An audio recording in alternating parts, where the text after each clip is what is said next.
Operators के topic के ऊपर डेटा टाइप्स हमारा यहाँ पे ख़त्म हो जाता है। ऑपरेटर्स के लिए हम अगेन एक न्यू फाइल बना लेंगे।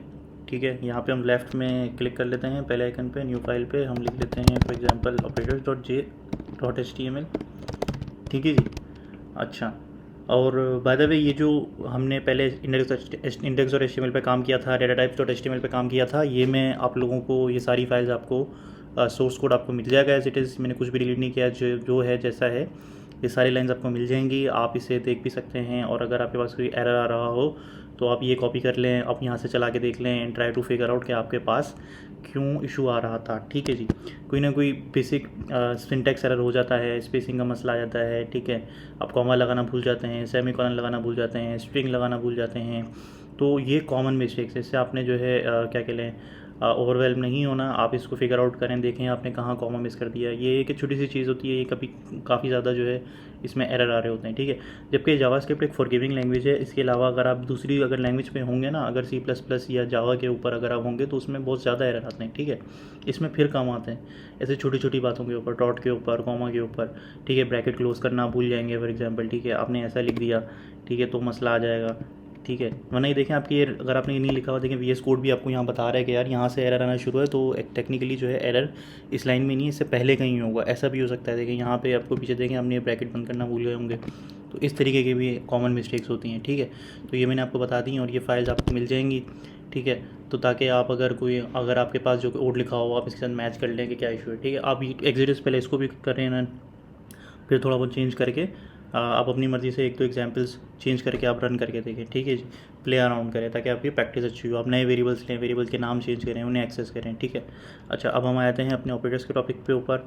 अब हमने नॉर्मली वही हमने यूज़ करना है शॉर्टकट HTML लिखेंगे हम, HTML:5 जो आ रहा है उसको सेलेक्ट करके हम कर लेंगे एंटर। ठीक है, अच्छा, उसके बाद आप मेक श्योर कर लें। देखिए अभी ये ग्रे हो रहा है, ऑटो सेव नहीं है, तो मैंने जैसे आपको पहले भी बताया था, ये मैं ऑटो सेव कभी कभी हटा देता हूँ। ऑटो सेव आप इनेबल कर दें, तो ये जो भी आप लिखते रहेंगे वो सेव होता रहेगा। Ctrl+S या Command+S बार बार आपको सेव करने के लिए नहीं प्रेस करने पड़ेंगे। ठीक है, अच्छा, अब हम चल लेते हैं फॉर एग्जांपल हम एक हेडिंग लिख लेते हैं, हम इस टॉपिक में क्या कर रहे हैं, ऑपरेटर्स। ठीक है, जावास्क्रिप्ट ऑपरेटर्स, JS ऑपरेटर्स लिख लेते हैं। ठीक है, अब इसको रन करने के लिए हमें क्या करना पड़ेगा, राइट क्लिक करके ओपन विद लाइव सर्वर करेंगे। ये ऑप्शन तभी आएगा, जैसे मैंने आपको बता भी चुका हूँ शुरू में, कि अगर आपने लाइव सर्वर की एक्सटेंशन करी हुई होगी तो। ठीक है, तो ये मेरे पास पिछला टॉपिक खुला हुआ था, अब हम ये नई फाइल चल गई है इसके operators.html की। ठीक है, लाइव सर्वर इस पर आ गया हमारा। तो अब हम क्या करेंगे, अब हम JS ऑपरेटर्स, अब हम यहाँ पे दोबारा से जावास्क्रिप्ट लिखनी है तो हम स्क्रिप्ट का टैग ओपन करेंगे। ठीक है, एज़ यूजुअल स्क्रिप्ट का टैग ओपन करके एंटर कर देंगे। सबसे पहले आप console.log लगा के रख लें कि भाई I am in script, just to make sure कि आपने जो तक काम किया है। थोड़ी थोड़ी देर में मैं एक लाइन लिखता हूँ, दो लाइन लिखता हूँ और रन करके देखता हूँ। जो मैंने एक चीज़ नोट करी है, नए जो आते हैं जावास्क्रिप्ट लर्नर्स, वो ये कर रहे होते हैं कि बहुत सारा कोड अगर मैंने लिखा हुआ है तो वो बहुत सारा कोड लिख लेंगे और फिर रन करके देखेंगे। ऐसा नहीं करें। अगर आपने वीडियो थोड़ी देख ली है, अब कोड अगर 10-12 लाइन्स लिखी हुई हैं तो उसमें से आप 2-3-4 लाइन्स लिखें और उसे रन करके देखें। इनफैक्ट एक लाइन लिख के भी रन करके देखें, नो इशू विद दैट। ठीक है, अच्छा, इसका आउटपुट जो है हम देख लेते हैं आया कि नहीं आया। इसका आउटपुट हमें देखना है तो हम राइट क्लिक करेंगे और करेंगे इंस्पेक्ट। ठीक है, और हम चले जाएंगे कंसोल के ऊपर, तो देख लें हमारे पास ये लिखा हुआ आ रहा है आई एम इन स्क्रिप्ट। ठीक है, तो यानी कि हमने अब तक जो काम किया है वो तो ठीक है, हम जावास्क्रिप्ट तक आ रहे हैं, जहाँ तक स्क्रिप्ट टैग तक आ रहे हैं हमारी जावास्क्रिप्ट चलना शुरू हो गई है। अच्छा जी, ऑपरेटर्स क्या होते हैं देखें। पहले हम मिसाल के तौर पर दो वेरिएबल ले लेते हैं भाई, var x = 2। ठीक है, var y = 5 फॉर एग्जांपल। अच्छा, ये जो स्पेसिंग होती है = का के पीछे ये कोई मैटर नहीं करती है, आप ऐसे भी लिख सकते हैं चलेगा, लेकिन अच्छी प्रैक्टिस ये है कि या तो आप एक एक स्पेस दें या फिर नहीं दें, जो भी ये डेवलपर की मर्ज़ी के ऊपर होता है। ठीक है, तो मैं यूजुअली ये करता हूँ कि मैं एक स्पेस देता हूँ = के आगे, अराउंड एंड बैकवर्ड। ठीक है, अच्छा, अब ये जो मैंने किया है var x = 2, var y = 5। अब पहला जो हमारा ऑपरेटर है वो है असाइनमेंट ऑपरेटर। ठीक है, यहाँ मैं लिख लेता हूँ। अच्छा, एक चीज़ मैं और अच्छी प्रैक्टिस फॉलो ये करूँगा कि यहाँ पे ही मैं अपने टॉपिक्स भी लिख लूँगा कि जो मैं हम पढ़ने वाले हैं। ठीक है, हमारा पहला हो गया जी असाइनमेंट ऑपरेटर। ठीक है, ये असाइनमेंट ऑपरेटर यहाँ भी आ रहा है हमारे पास। और हम ये भी कर सकते हैं कि हम एक लिस्ट ले लेते हैं, लिस्ट बना लेते हैं। ठीक है, पहला जो है हमारे पास वो है असाइनमेंट ऑपरेटर। ये मैंने HTML के टैग्स यूज़ किए हैं अनऑर्डर्ड लिस्ट के लिए, और LI पहली मेरी है असाइनमेंट ऑपरेटर। ठीक है, तो ये असाइनमेंट ऑपरेटर लिखा हुआ है। ठीक है, असाइनमेंट ऑपरेटर क्या होता है, यही होता है भाई। इसके लिए हमने ये मैं बस फैंसी सा नाम है, ये आप लोग कर चुके हैं। हम पहले हम जो वीडियो बनाते हैं बेसिकली हम क्या बोल रहे होते हैं भाई, असाइन कर रहे होते हैं एक्स को हम उसकी वैल्यू असाइन कर देते हैं 2, हम बोलते हैं एक्स में 2 डाल दो, असाइन कर दो, असाइनमेंट कर दो। तो बस बेसिकली यही है, इसमें नथिंग फैंसी, बस ये फैंसी सा नाम है। तो बस ये इसलिए मैं बता रहा हूँ अक्सर औकात ये चीज़ें नाम, अगर जैसे मैंने आपको बताया था कि नाम भले आपको ना भी पता हो, आपको काम चलता रहेगा। अक्सर शुरू में ऐसा भी होता है कि डेवलपर्स जो होते हैं ना, शुरू में वो काम कर रहे होते हैं, उनको नाम नहीं पता होता कि यार इस चीज़ का ये नाम है। तो इसमें नो इशू विद दैट। और आप भी ऐसे ही करें कि आपको नाम याद रखने पे फोकस ना रखें आप, ये आपकी सेकंड प्रायोरिटी होनी चाहिए, मेन प्रायोरिटी होनी चाहिए। आपका कोड आपको रन करना आना चाहिए, ठीक है, आपको कोड चलाना आना चाहिए, आपको ये नाम पता होने ज़रूरी नहीं है, ठीक है। लेकिन ये है कि मैं ये सजेस्ट फिर भी ये करता हूँ कि नाम पता होना एक बहुत ज़रूरी है, मेरे हिसाब से तो बहुत ज़रूरी है। क्योंकि अक्सर होगा जब आप इंटरनेट पे जाएंगे, क्योंकि अब जब आप एडवांस पे चले जाएंगे आपको तो प्रॉब्लम फेस होंगी, तो आप इंटरनेट पे उनके जो ना बहुत कम्युनिटी स्ट्रांग होती है, वहाँ पे हर चीज़ का आंसर मौजूद होता है, तो वहाँ आंसर तलाश करते हैं। वहाँ जो होती है, वहाँ पे जो लैंग्वेज यूज़ हुई होती है वो इन चीज़ों को जो है अंग्रेज़ी यूज़ करेंगे और इन चीज़ों के नाम यूज़ करेंगे, ठीक है। सो उसमें आपको काफ़ी हेल्प मिल जाएगी अगर ये चीज़ें आपको पहले से पता होंगी। अब साथ साथ इसकी भी प्रैक्टिस में रखते रहेंगे, यार ये अच्छा इसको असाइनमेंट ऑपरेटर कहते हैं, इसको असाइनमेंट कहते हैं, ठीक है ना। इस वेरिएबल में एक वैल्यू को डालना ये असाइनमेंट कहलाती है, ठीक है। अच्छा, उसके बाद हम सम ऑपरेटर देख लेते हैं, एडिशन और सब्ट्रैक्शन, ये सब भी क्या हैं, ये भी ऑपरेटर होते हैं, ठीक है। ये सिंबल्स जो होते हैं बेसिकली ये ऑपरेटर हैं। अब अगर मैं एक सम करना हो, मुझे सम ले लूँ, उसमें मैं लिख दूँ x + y, तो अब बताएं मुझे सम में क्या आएगा, ठीक है। console.log अगर मैं करके देखूँ सम में क्या आया, उन दोनों का सम आया होगा, ठीक है। और हम x + y जो सम हमने कंसोल लॉग किया है, हम जाके देख लेते हैं क्या है जी, 7, इन दोनों का सम आया है। तो बेसिकली जो प्लस हुआ है ये हमारे पास इन दोनों का सम हुआ है, ठीक है। अच्छा, अब हम एक चीज़ और करके देख लेते हैं। अब मैं आपको एक साथ बाकी भी करा देता हूँ। console.log प्लस ऑपरेटर, इसको मैं ऐसे भी लिख सकता हूँ x + y, ठीक है। तो प्लस ऑपरेटर का आंसर क्या है, 7, ठीक है। अच्छा, और अगर मुझे माइनस, मल्टीप्लाई, डिवाइड सब एक साथ कर लेता हूँ। अच्छा, यहाँ मैं आपको एक और शॉर्टकट बता देता हूँ। अब मुझे ये प्लस को भी माइनस करना है और इसको भी माइनस करना है, तो एक तो ये और तरीका है, मैं इसको भी एक माइनस करूँ और फिर इसको भी माइनस करूँ, सॉरी बैक स्पेस करके माइनस करूँ, ठीक है। या फिर एक और शॉर्टकट होता है वो मैं आपको बता देता हूँ। वो क्या है, अगर आप विंडोज़ के ऊपर हैं तो आप ऑल्ट की दबाएं, पहले प्लस के बराबर में आप खड़ें और दूसरे प्लस के बराबर में आप क्लिक कर दें, ठीक है। और अगर आप मैक पर हैं तो आप ऑप्शन की दबाए रखें और फिर इधर क्लिक कर दें, तो दोनों जगह पे देखें कर्सर आ गया है, मल्टी कर्सर एनवायरनमेंट हो गया। अब इससे होगा ये कि जो भी मैं यहाँ लिखूँगा वो दोनों जगहों पे एक साथ लिख रहा है, ठीक है। या बैक स्पेस दबाऊँगा तो वो एक साथ डिलीट हो रहा है। तो मुझे क्या करना है, प्लस को मिटाना है और माइनस लिखना है, ठीक है। तो ये मेरे मल्टी कर्सर से मैंने दोनों जगह पे एक साथ काम कर दिया। और 3 होते, 4 होते, जितने भी होते, मैं सब जगहों पे एक साथ ऑप्शन दबाए रखता है, या विंडोज़ पे तो ऑल्ट दबाए रखता और क्लिक करता रहता, तो सब जगह एक साथ चेंज हो जाता है। अभी इस पे से मैं ऑप्शन दबाऊंगा और इसको चेंज कर दूँगा। इसको मैंने कौन सा बताना है आपको, मल्टीप्लाई, ठीक है। फिर मैं नीचे आ जाऊँगा, फिर बैक स्पेस दबाऊँगा, सॉरी Ctrl+Z करें, ऑप्शन दबाऊँगा और इसको भी कर दूँगा एक साथ ही डिवाइड, ठीक है। तो अब हम देख लेते हैं इसका क्या आउटपुट आता है, ठीक है। ऑटो सेव हुआ है तो हमें सेव करने की ज़रूरत नहीं है, ना ही इसको रिफ्रेश करने की ज़रूरत है। हमारे पास आंसर आ रहा है 2 + 5 3, 2 - 5 इज़ -3, 2 × 5 इज़ 10 एंड 2 / 5 इज़ 0.4, ठीक है। ये बड़ी स्ट्रेट फॉरवर्ड है। ये आपके वही हैं ऑपरेटर्स जो आपने पढ़े हुए हैं। अच्छा, एक और होता है ऑपरेटर जो मैं आपको बता दूं, इसमें होता है मॉड्यूलस का ऑपरेटर, ठीक है। ये आपको पता होना चाहिए, अच्छी प्रैक्टिस है। अच्छा, मॉड्यूलस का ऑपरेटर क्या होता है जी, हम यहाँ पे उसका भी मैं आपको बता देता हूँ। मॉड, अगर मैं दोबारा एक्स और वाई को अपडेट कर देता हूँ, अगर मैं एक्स ले लेता हूँ जी 10, ठीक है, और वाई ले लेता हूँ जी 2, ठीक है, ठीक है 2 ले लेते हैं। तो ये अभी हमारे पास 10 मॉड्यूलस 2, ये क्या होता है जी, ये हमारे पास डिवीज़न जो होती है, डिवीज़न हम जब कर रहे होते हैं लॉन्ग डिवीज़न, तो हम उसका आउटपुट देखेंगे 10/2 करेंगे तो 5 आएगा, ठीक है। लेकिन यहाँ पे ये हम एक चीज़ नोट करने वाली है कि 10 इज़ एग्जैक्टली डिविजिबल बाय 2, ठीक है। अगर यहाँ पे मिसाल के तौर पर, यानी कि 10 2 के टेबल में आता है, अगर 11 होता, 11 2 के टेबल में नहीं आता, ठीक है। लेकिन 11 से जो छोटा नंबर है वो कौन सा नंबर है जो 2 के टेबल में आ रहा है, वो है 10, 2 5 ज़ा 10 आ जाता है। तो बचते कितने हैं हमारे पास, एक बच जाता है, ठीक है। तो हमारे पास जो आउटपुट आएगा मॉड्यूलर ऑपरेटर का वो होगा 1, ठीक है। हमारे पास क्या आ रहा है, मॉड ऑपरेटर का आउटपुट 1, ठीक है। तो बेसिकली क्या होता है, आफ्टर डिवीजन, पॉसिबल डिवीजन, जो रिमाइंडर बचता है, जो रिमाइंडर होता है वो मॉड्यूलस या मॉड होता है, ठीक है। तो वो इसका रिटर्न, वो इसका आउटपुट होता है एक्स मॉड्यूलस वाई का, ठीक है।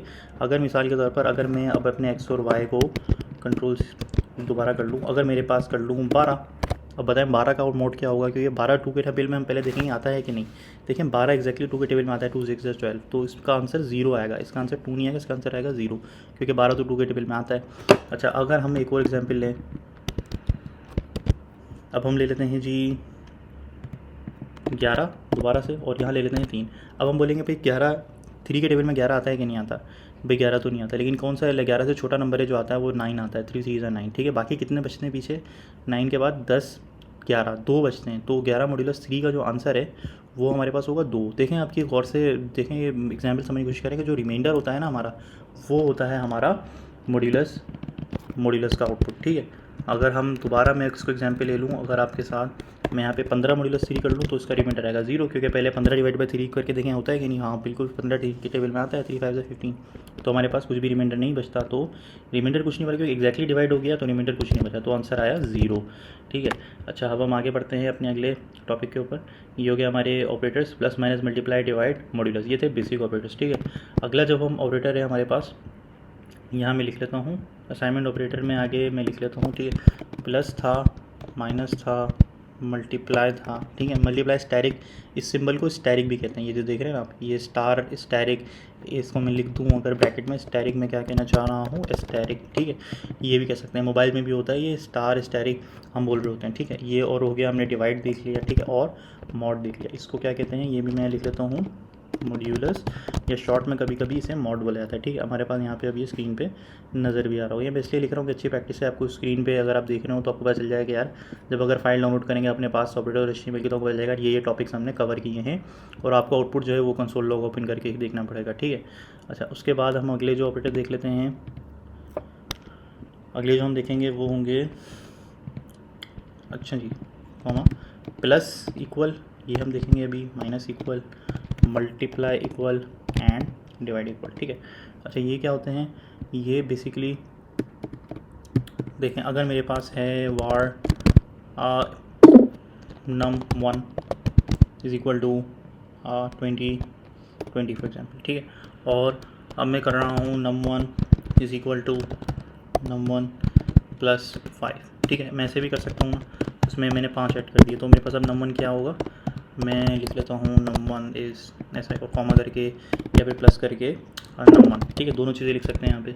तो अब क्या आया जी, num1 इज़ 25। अच्छा देखें, अगर स्पेस नहीं आ रही है num1 से, कभी कभी ऐसा होगा आपके साथ, तो आप क्या करें यहाँ स्ट्रिंग में या फिर इन्वर्टेड कॉमास में, अब तो आप समझिए, आपको स्ट्रिंग मैंने बता दी, जो भी इन्वर्टेड कॉमास में लिखी हो सिंगल कोट या डबल कोट में, वो स्ट्रिंग कहलाती है बेसिकली, वो एज इट इज़ प्रिंट होती है, और जब इन्वर्टेड कॉमास के अंदर नहीं होगी वो ऊपर से वैल्यू ढूंढेगा। ठीक है, वो नंबर ढूंढेगा, फिर ये कमांड भी चली हुई होगी, तो नंबर की वैल्यू अपडेट हो चुकी है 20, तो 20 से 25 हो चुकी, तो हमें क्या दिखा रहा है वो 25। ठीक है, तो नंबर आ गया हमारे पास 25। अच्छा यही काम करने का एक और शॉर्टकट होता है, मैंने नंबर प्लस 5 लिखा था, अब मैं इसको कमेंट कर देता हूँ, अभी नंबर क्या आएगा मेरे पास, ये लाइन तो नहीं चलेगी, 20 ही आ जाएगा, अभी नंबर आ गया। ठीक है, इस लाइन को लिखने का दूसरा तरीका होता है num1 प्लस इक्वल 5, तो वो यही करेगा, इसको एक्सटेंड वो इसी में करेगा, बोलेगा num1 is equal to num1 पहले लिख दो, और फिर आगे जो लिखा है प्लस के बाद 5 लिखा था तो 5 ऐड करो, तब देखें 25 हो गया। ठीक है, इसी की तरीके से अगर मैं करूँ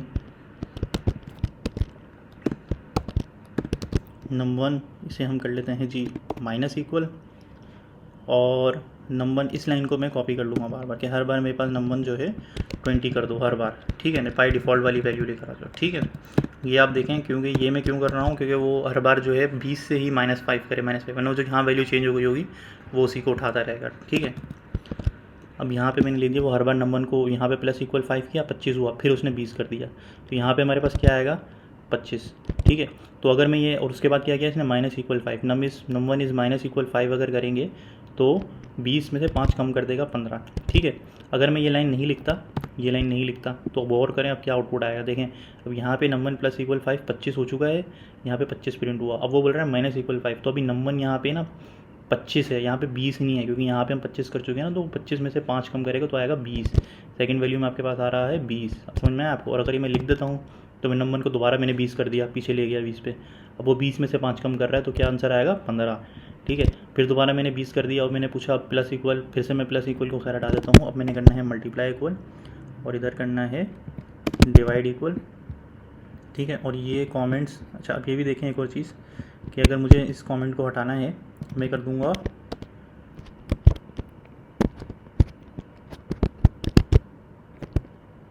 पॉज पॉज पॉज।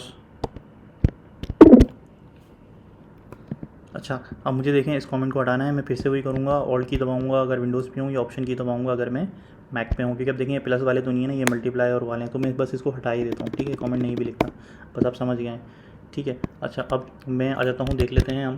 पहले आया अगर नंबर में हमने -5 किया था तो हमने देख लिया था। अब मल्टीप्लाई बाय 5 कर रहे हैं तो 100, 20 मल्टीप्लाई बाय 5 इज़ 100, और 20 डिवाइडेड बाय 5 ये हो जाएगा num1 is equal to num1 divided by 5। ठीक है जी, ये हो जाएगा num1 इज इक्वल टू, पहले वो num1 ऐसे ही लिखेगा और फिर डिवाइडेड बाय 5। ठीक है, तो वो कितना आ रहा है हमारे पास 4, 20 डिवाइडेड बाय 5 इज़ 4। अच्छा, ये हो गया आपके पास operators. Pause pause pause.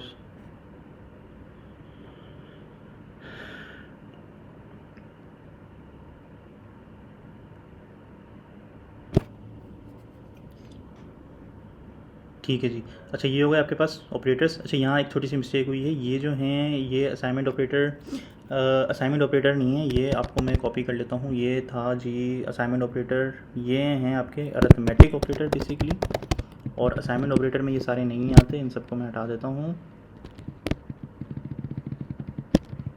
Assignment operator होता है सिर्फ इक्वल वाला। ठीक है, अच्छा अरिथमेटिक ऑपरेटर थे ये सारे, और दूसरा जो ये मैं यहाँ पे, अच्छा जी, हमारे ये अरिथमेटिक ऑपरेटर्स हो गए। अब हम अगले वाले आइटम पे चलते हैं, अपने अगले ऑपरेटर के टाइप पे चलते हैं, जो कि हैं कंपैरिजन ऑपरेटर।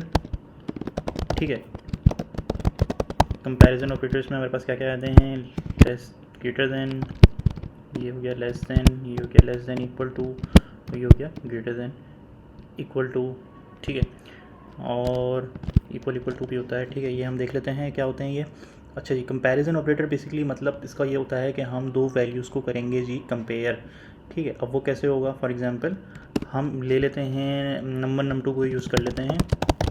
मैं यहाँ में एक कमेंट डाल के रख लेता हूँ कि यहाँ से हमारा कंपैरिजन ऑपरेटर्स का काम शुरू हो रहा है। ठीक है, ये हमारे पास num1 हो गया, और ये num2 को हमने दोबारा, इसको भी हम चेंज कर लेते हैं, हमारे पास हो गया num1 5 और num2 हो गया 10। ठीक है, अब हम करते ये हैं, हम ये चाह रहे हैं, हमें ये चेक करना है कि इन दोनों में से बड़ा नंबर कौन सा है, ये हम कंपेयर करना चाह रहे हैं। ठीक है, ग्रेटर नंबर चेक। ठीक है, और इसको हम कैसे करेंगे, num1 is greater then num2, जो ये सिंबल होता है वो हम यूज़ करेंगे, ये सिंबल हम यूज़ करेंगे हम, जो कि बेसिकली लेफ़्ट एंगल कह लें, राइट एंगल है ये, और ये इस कहलाता है ग्रेटर देन का सिंबल। ठीक है, ग्रेटर देन इज़ दिस। ठीक है, और इसी तरीके से लेस देन भी होता है, वो भी हम एक साथ ही देख लेते हैं। लेस देन नंबर चेक, वो होता है बिल्कुल इसका उल्टा वाला एक सिंबल जो होता है, इसका अपोजिट इसके साथ ही बना होता है, ये शिफ्ट दबा के आप बनाते हैं। ये है आपके पास लेस देन की सिंबल। ठीक है, अच्छा आप देखें ये कहना ये चाह रहा है कि num1 5 से, num1 num2 से बड़ा है क्या, 5 10 से बड़ा है, तो देखें नहीं, 5 10 से बड़ा तो नहीं है, तो पहले वाला आउटपुट जो है ये बताएगा ट्रू या फॉल्स में हमें आउटपुट देता है। ठीक है, तो ये बोलेगा फॉल्स, तो ये बोलेगा कि num1 is less than num2, तो ये बोलेगा ट्रू। ठीक है, अब इसका हम आउटपुट देख लेते हैं क्रोम के ऊपर क्या आ रहा है। ठीक है जी, पहले का आ रहा है फॉल्स और दूसरे का आ रहा है ट्रू, यानी कि num1 ग्रेटर देन num2 है, नहीं फॉल्स। ठीक है, ये गलत बात है। num1 लेस देन num2 है, जी ट्रू, ये सच बात है, तो इसका रिटर्न आ रहा है ट्रू। तो जो भी हमारे पास कंपैरिजन ऑपरेटर होते हैं ना, सिर्फ ये वाले नहीं, आगे भी जो हम देखेंगे वो सारे ट्रू या फॉल्स में ही हमें आउटपुट देते हैं। ठीक है, अच्छा ये तो हो गया ग्रेटर देन या लेस देन। अब ग्रेटर देन इक्वल टू क्या था, ठीक है, ग्रेटर देन, बल्कि मैं इसी को कॉपी कर लेता हूँ, इनफैक्ट यहाँ से हम कॉपी कर लेते हैं। ठीक है, अगर मैं num1 greater than equal to और इक्वल टू, ठीक है, अभी हम खाली वो देख लेते हैं, और इसको हम करते हैं, नीचे वाले को करते हैं कमेंट। ठीक है, इसका जो सिंबल होता है वो होता है ग्रेटर देन और इक्वल टू। ठीक है, num1 ग्रेटर देन और इक्वल टू। ठीक है, ये मैं हटा देता हूँ यहाँ से।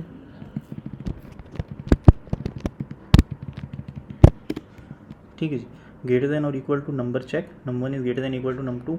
ये बोलना चाह रहा है क्या num1 num2 से बड़ा है या बराबर है, लेकिन ना ही वो बड़ा है ना ही उसके बराबर है। ठीक है, अगर तो इसका आउटपुट आएगा फॉल्स। ठीक है, लेकिन अगर मैं num1 को भी कर दूँ 10 ठीक है। तो क्या num1 num2 से बड़ा है, पहला चेक ये होता है, बोलता है ये तो बड़ा तो नहीं है, लेकिन ये फिर आगे ये भी पूछ रहा है क्या बराबर है, तो बराबर वाली कंडीशन तुम्हारी ट्रू हो रही है, तो इसलिए इसका आउटपुट जो होता है ग्रेटर देन इक्वल टू का हो जाता है ट्रू। सही है। तो यानी कि अब ये डिफरेंस है छोटा सा ग्रेटर देन और ग्रेटर देन इक्वल टू के अंदर। ठीक है। यानी कि अगर मैं ये चेक कर रहा हूँ कि क्या num1 num2 से बड़ा है, अगर मैं खाली ये लिख देता चले 10 और 10 के कंपैरिजन में कि num1 num2 से बड़ा है, ठीक है, तो ये हमारे पास आउटपुट रिटर्न करेगा फॉल्स। ठीक है ना। ग्रेटर देन में तो केस में तो ये फॉल्स है, क्योंकि 10 10 से बड़ा नहीं है। ठीक है। लेकिन क्या 10 10 से बड़ा हो या बराबर हो, तो फिर वो हमारी बड़ी वाली कंडीशन तो नहीं चलती है, बाद वाली चल जाती है, या और के बाद हमने या बोला ना, या इक्वल बराबर हो, तो फिर वो चल जाएगी, तो हमारे पास आ जाएगा ट्रू।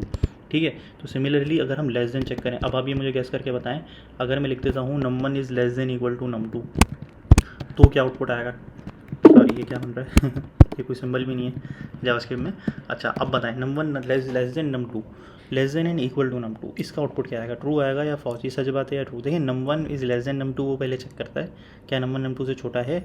भाई ये तो गलत बात है, 10 10 से छोटा तो नहीं है, लेकिन या फिर बराबर हो, और का चेक लगता है इसमें, लेस देन और इक्वल टू लगता है ना, वो खुद ही चेक करता है। तो हमारे पास इसका आउटपुट क्या हो जाएगा, ट्रू। ठीक है। तो ये बात भी ट्रू है, ग्रेटर देन इक्वल टू का आउटपुट भी ट्रू है और less than equal to output भी ट्रू है। ये तो मैं स्ट्रिंग यहाँ लिख देता हूँ, यहाँ मैं चेंज कर लेता हूँ, खाली लेस देन लिखा है, लेस देन इक्वल टू आएगा यहाँ पे। ठीक है। तो लेस देन इक्वल टू भी ट्रू है या ग्रेटर देन इक्वल टू भी ट्रू है, ये दोनों केस में ट्रू होता है, क्योंकि दोनों की वैल्यू सेम है। ठीक है। अच्छा ये होगा आपके कंपैरिजन ऑपरेटर। अच्छा एक और ऑपरेटर भी लास्ट वाला रहेगा ना, इक्वल इक्वल टू जो हमने किया था। ठीक है। तो वही अगर मैं यहाँ पे लिख लूँ तो वो अब आप समझ ही गए होंगे। देखें कंसोल डॉट लॉग, वो इक्वल इक्वल टू वाला डबल इक्वल टू वाला, यानी कि बराबर हैं, दोनों बराबर हैं, मतलब दोनों बराबर हैं या नहीं, सिंपल एज दैट। ठीक है। तो वो हम कैसे निकालेंगे जी, num1 इक्वल इक्वल num2। ठीक है। तो वो इसका आउटपुट क्या आएगा, देखें इसका आउटपुट जितना भी ये कंपैरिजन ऑपरेटर है ना, तो इसका आउटपुट भी हाँ या ना में ही आएगा। ठीक है। अच्छा देख लें इक्वल इक्वल में और सिंगल इक्वल में क्या फ़र्क है। अगर मैं num1 इक्वल टू num2 लिख दूंगा ना, तो वो num1 के अंदर num2 की वैल्यू डाल देगा, और अगर मैं num1, वो भी अभी हम करके देखेंगे डोंट वरी, और अगर मैं लिख रहा हूँ num1 equal equal to num2, तो वो चेक कर रहा है, वो किसी में भी किसी की वैल्यू डालेगा, बस चेक कर रहा है क्या num1 num2 के बराबर है कि नहीं। तो देखें num1 num2 के बराबर है, हाँ। ठीक है। अगर मैं num1 num2 इसके लिए मैं अलग से ले जाऊँ कि मैं इन पे अलग से काम करूँगा, तो मैं यहाँ से ले आऊँगा और इन पे चेंज करता रहूँगा। अभी 10 10 हैं अगेन, तो कोई फ़र्क नहीं आएगा, num1 num2 के बराबर है जी हाँ, अभी ये ट्रू है, खाली इस वाली आखिरी लाइन को देखें आप। ठीक है।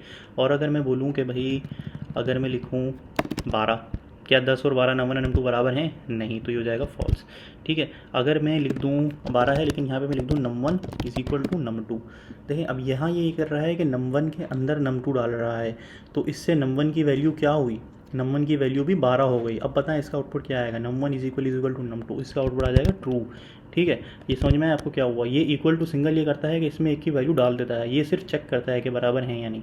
अगर यहाँ पे इन केस ये लिखा होता, अब बताएं मैं बोल रहा हूँ कि num1 इक्वल टू num2, ऐसे ही मैंने हवा में लिख दिया है, और यहाँ मैं लिख रहा हूँ कि num1 इक्वल टू num2, तो अब इसमें num1 में कोई num2 गया नहीं, ये सिर्फ चेक कर रहा है यहाँ पे भी और यहाँ पे भी, तो यहाँ पे इसका क्या आउटपुट आएगा जी, फॉल्स। ठीक है। ये बराबर नहीं है, इक्वल टू करने से नहीं जाता, लेकिन num1 num2 चला गया, यानी कि num1 के अंदर 12 चला गया।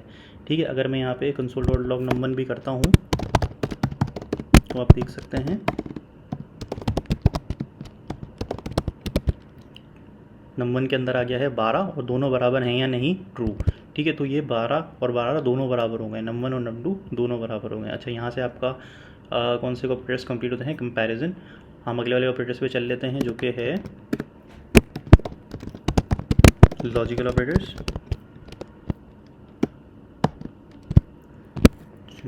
लॉजिकल ऑपरेटर्स में आपके पास एंड होता है और होता है और नॉट होता है। ये इनके नाम में लिख देता हूँ, ये कहलाता है जी एंड, ये कहलाता है जी और, ये कहलाता है जी नॉट। अगर आप लोग कंप्यूटर साइंस के स्टूडेंट हैं, अगर आपने यूनिवर्सिटी में या स्कूल में भी, इवन इनफैक्ट 8 क्लास में 7 8 में भी आपको लॉजिकल ऑपरेटर्स करवाए जाते हैं। ठीक है। 8 9 10 में करवाए जाते हैं। वो और बात है कि आपको समझ आया नहीं आया, अभी इंटरेस्ट लेके करते हैं नहीं करते हैं, लेकिन ये बहुत ज़रूरी है जावास्क्रिप्ट के अंदर, कोडिंग के अंदर ना, ये आपको समझ आने चाहिए। ठीक है। अच्छा हम देख लेते हैं भाई, इनके प्रैक्टिकल एग्जाम्पल भी देख लेते हैं। आप वो कॉपी पेंसिल पे कर रहे होते हैं कि भाई एंड निकालें 2 नंबर्स का, 2 नंबर का और निकालें या नॉट निकालें, तो क्या होता है, हम इसको अभी यहाँ पर भी करके देख लेते हैं। ठीक है। अच्छा जी यहाँ पे हम लिख लेते हैं ऐसी हवा में, यहाँ पे जितनी लाइन की भी स्पेस है जावास्क्रिप्ट माइंड नहीं करता। ठीक है। लेकिन एक स्पेस दिया करें ज़्यादा, ताकि आपकी फाइल लेंदी ना बने। ठीक है। लॉजिकल ऑपरेटर्स की मैं यहाँ पे हेडिंग दे देता हूँ और हम पहला लिख लेते हैं जी एंड ये हम लिखते हैं एंड 2 एम्परसेंट साइन बनाते हैं। अच्छा यहाँ पे मैं एक चीज़ और लिख दूँ, इसको सिंबल को ना एम्परसेंट भी कहते हैं, एम्परसेंट सिंबल मैं से लिख देता हूँ, ठीक है। इसको कहते हैं एम्परसेंट सिंबल, जो कि एंड करके हम लिख रहे होते हैं, ठीक है। अच्छा अब हम लिख लेते हैं एंड ऑपरेटर क्या होता है भाई। अगर हमारे पास है वार माय नम1 ले लेते हैं, चलें नम1 नम2 की जान छोड़ देते हैं, नया वेरिएबल बना रहे हैं तो हम वार लिख के बनाएंगे। वार माय नम1 इज़ इक्वल टू, मैं लिख लेता हूँ जी 5, फिर मैं लिख लेता हूँ वार माय। अच्छा एक मज़े की बात मैं यहाँ पे अगर आपको बुक करवाने से पहले बताता चलूँ कि अगर मैं यहाँ पे वार नहीं लिखता तो क्या मुझे कोई मसला आएगा, ठीक है। वार माय नम1 और माय नम2 में कोई मसला आएगा, देखें VS कोड में तो कोई अंडरलाइन नहीं है और कोई मसला इसे नहीं है। और अगर मैं खाली लॉग भी करके देखूँ माय नम1 तो क्या इनमें ये वैल्यू पड़ी हैं कि नहीं, ठीक है। माय नम1 देखें, मज़े की बात यह है कि जावा, आपको क्या लगता है कि यहाँ पे कोई एरर आएगा या नहीं आएगा। देखें जावा स्क्रिप्ट मैंने आपको बताया था कि फॉरगिविंग लैंग्वेज है, यानी कि माफ़ कर देने वाली लैंग्वेज है, यानी कि इतने ज़्यादा इश्यूज़ नहीं करती। अगर ये इसमें यहाँ पे आपको कोई एरर नहीं आएगा, ये इनफैक्ट खुद माय नम1 और माय नम2 बन जाएंगे, ठीक है। ये माय नम1 माय नम2 देखें 5 और 10 आ गया। होता ये है कि वार बताता है कि कोई नया वेरिएबल आ रहा है, ठीक है, तो उसके लिए मेमोरी में जगह बना लो, ठीक है। तो लेकिन अभी यहाँ पे मैं अगर वार नहीं भी लिख रहा और अगर नया वेरिएबल का नाम आ रहा है तो जावा स्क्रिप्ट खुद ही समझ जाएगा कि यार ऊपर तो कहीं नहीं था, यानी कि नया वेरिएबल आया है, और ख़ुद ही समझ जाएगा कि यहाँ वार अपने अज्यूम कर लेगा कि लिखा हुआ है, ठीक है, नया वेरिएबल बना देगा। In other case in case of any other language, अगर आप किसी और लैंग्वेज के ऊपर होते हैं C++ या जावा पे, तो अगर आप नया वेरिएबल जब भी लगाते तो आपको वहाँ पे जो भी लिखना होता है वार या इंटीजर या जो भी लिखते हैं वहाँ पे स्ट्रिंग, वो आपको बताना पड़ता है। क्योंकि वो नहीं लिखा होगा, नया वेरिएबल आ गया होगा ना तो वो एरर फेंक देगा, वो कहेगा भाई लिखो।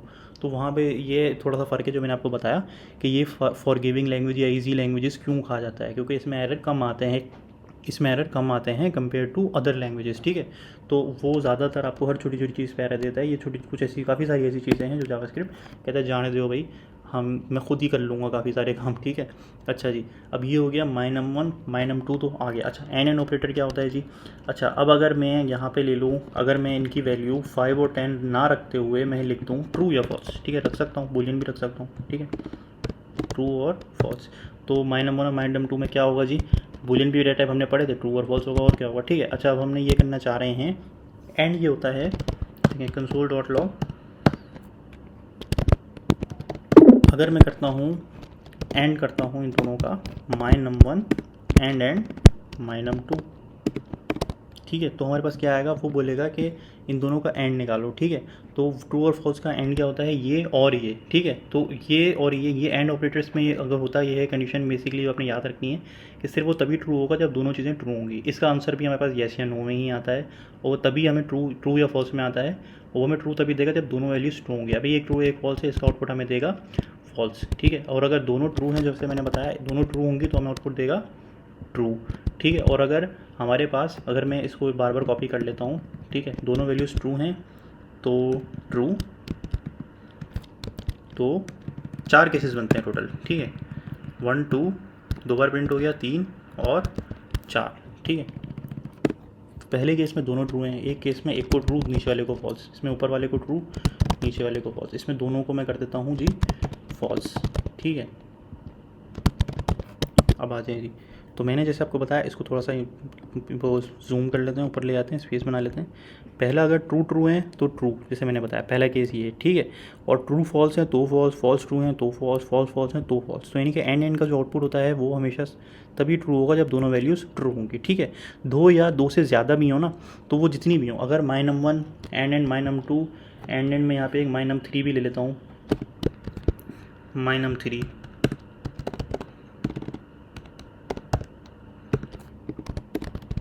तो वो भी ट्रू होगा, तो ही ये ट्रू होगा, ठीक है। माय एंड कॉमा क्यों लगा दिया मैंने, यहाँ पे लिखूँगा एंड माय नम3, ठीक है।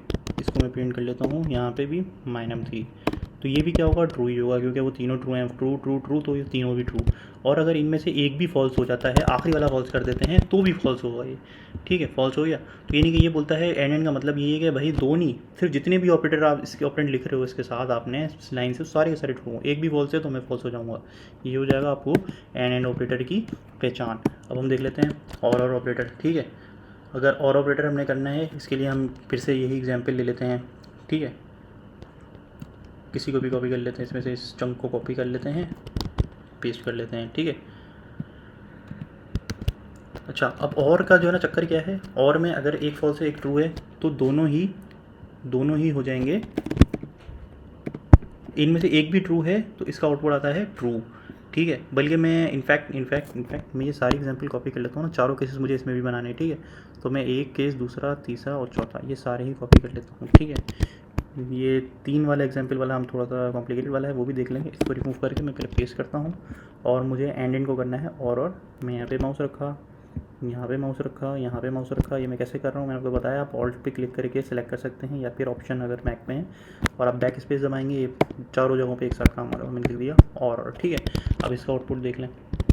अब जो आपके पास 4 आउटपुट आ रहे हैं, पहले ट्रू से शुरू हो रहा है ना। यहाँ पे मैं अगर लॉग भी करा दूँ कि यहाँ पे हम console.log मैं लिख दूँ और ऑपरेटर्स आउटपुट, ताकि हमें यहाँ पे समझने में आसानी हो जाए, ठीक है। कि और ऑपरेटर के आउटपुट यहाँ से शुरू हो रहे हैं। देखिए यहाँ से शुरू हो रहा है, ये लिखा रहा है और ऑपरेटर्स। यहाँ से पहला हमारा केस है ट्रू का, ट्रू में भी ट्रू फॉल्स में भी ट्रू। क्यों? क्योंकि मैंने बताया था एक भी ट्रू है तो ट्रू, दोनों में ये डिफरेंस आपने बस याद रखना है। और का और एंड का रट्टा लगा लेना है कि इसमें भी एक ट्रू है तो ट्रू, और दोनों फॉल्स है तो फॉल्स। ये सिर्फ एक केस में फॉल्स होता है और एंड वाले एक केस में ट्रू होता है, सही है ना। ये आपने चीज़ें जो आपको सूटेबल लॉजिक लग रही है अपने माइंड में उसे फीड करके रट्टा लगा लें। लेकिन कॉमन सेंस भी है, आप इसको रट्टा भी लगा लें क्योंकि हम बहुत ज़्यादा यूज़ करते हैं। अच्छा, सिमिलरली मैंने आपको बताया अगर 3 केसेस हों, 3 में अगर हमारे पास एक और हम ले लें, my num3 भी ले लें, सॉरी एक केस को किया कॉपी, ये किया हमने पेस्ट। अगर 3 नंबर हो हमारे पास, उनमें हमें और करवाना हो, ठीक है।